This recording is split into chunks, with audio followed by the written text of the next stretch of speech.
बिस्मिल्लाहिर्रहमानिर्रहीम। अस्सलामु अलैकुम वरहमतुल्लाहि वबरकातुह। मैं हूँ हाफिज़ हसनैन मौलवी और आप देख रहे हैं हमारा यूट्यूब चैनल और Facebook page Hasnain Islamic teacher.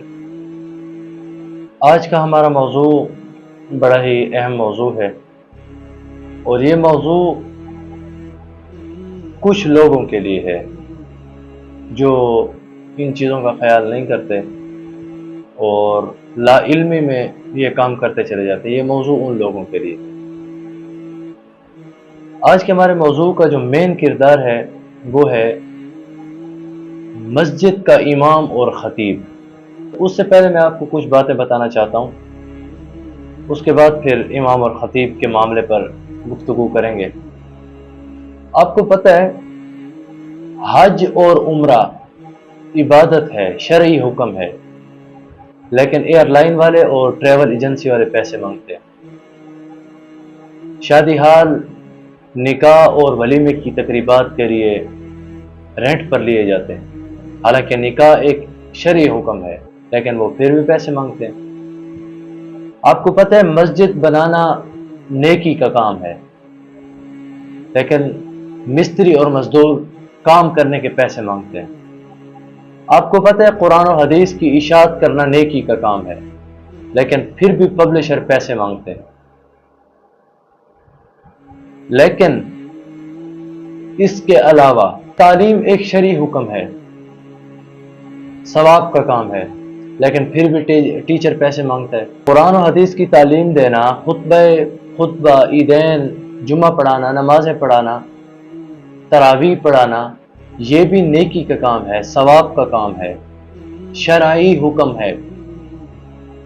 मगर जब यही काम मस्जिद का इमाम करता है, मस्जिद का खतीब करता है, तो जब किसी टाइम वो दिल पर पत्थर रखकर इंतजामिया से ये कह दे कि यार खुदारा थोड़ी सी तनख्वाह बढ़ा दें, या किसी महीने तनख्वाह लेट होने पर इंतजामिया से वो नाराजगी जाहिर कर दे, तो वो इमाम और खतीब दीन फिरोश हो जाता है, दुनियादार हो जाता है, लालची हो जाता है।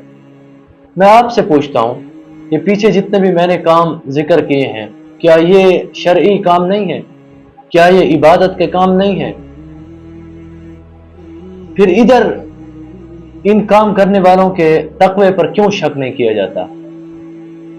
मसलन एयरलाइन वाले पैसे मांगते हैं कि आपको हम हज पर ले जाएंगे, उम्रे पर ले जाएंगे, वापस आपको ले आएंगे, वो भी तो इबादत का काम है। वो ट्रेवल एजेंसी वालों के तकवे पर आप क्यों शक नहीं करते हो? आपका सारा शक उस मस्जिद के इमाम पर निकल आता है, आपका सारा तंज उसी मस्जिद के इमाम के लिए है। शर्म आनी चाहिए हमारे लोगों को, जो इमाम और खतीब के बारे में ऐसी गंदी जबान इस्तेमाल करते हैं, तंज वाली जबान इस्तेमाल करते हैं। मैं हैरान हूं उन लोगों की नमाज उस मस्जिद के इमाम के पीछे कैसे होगी जो नमाज पढ़कर बाहर जाकर इमाम पर तंज करते हैं।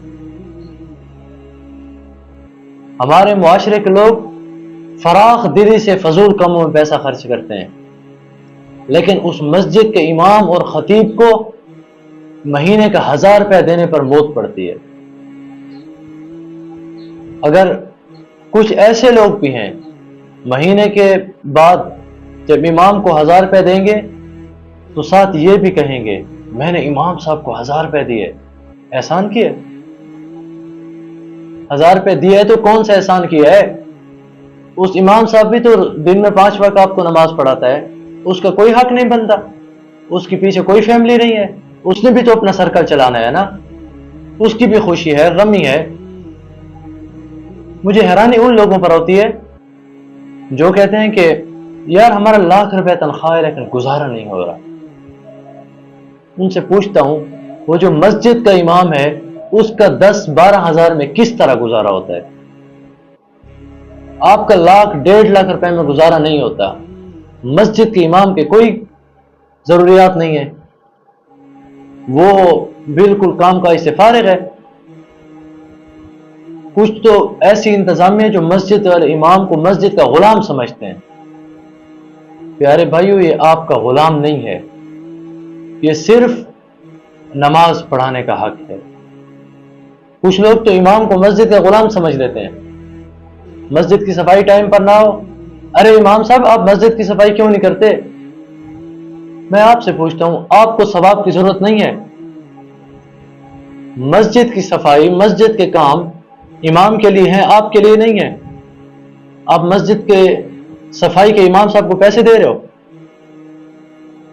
کیا تنخواہ ہے یار ہمارے اماموں کی؟ 10,000 تنخواہ دیتے ہیں، وہ بھی ویلوں کے حساب سے. امام صاحب اس مہینے حالات تھوڑے ڈھیلے چل رہے ہیں، 5,000 رکھ لیں، 5,000 انشاءاللہ اگلے مہینے. خدا را اس معاملے میں سوچیں. وہ جو مسجد کے امام ہے وہ دین فروش نہیں ہے، لالچی نہیں ہے، دنیا دار نہیں ہے. اس کا حق ہے، وہ حق آپ سے وصول کرے گا، ہر حال میں وصول کرے گا. اور آپ کو بھی چاہیے کہ تھوڑا فراخ دلی سے کام لیں.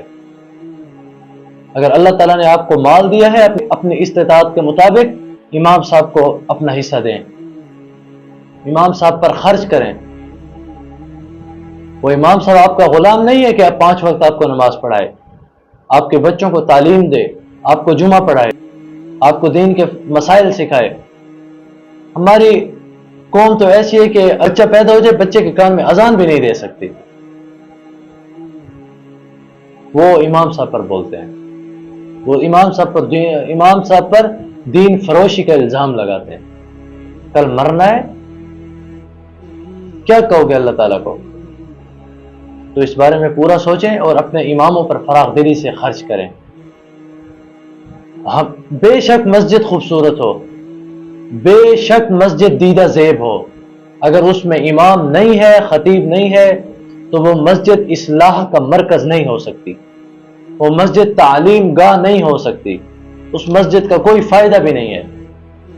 اگر ایک مسجد کچی ہے، کھجور کے درختوں پر بنی ہوئی ہے، کھجور کی لکڑی کے ساتھ بنی ہوئی ہے، لیکن اس کے اندر امام بھی ہے، خطیب بھی ہے، امام کو صحیح عزت دی جا رہی ہے، امام کو ان کے حقوق پورے دیے جا رہے ہیں، تو وہ مسجد تعلیم گاہ بھی ہو سکتی ہے، اصلاح گاہ بھی ہو سکتی ہے، اصلاح کا مرکز بھی بن سکتی ہے.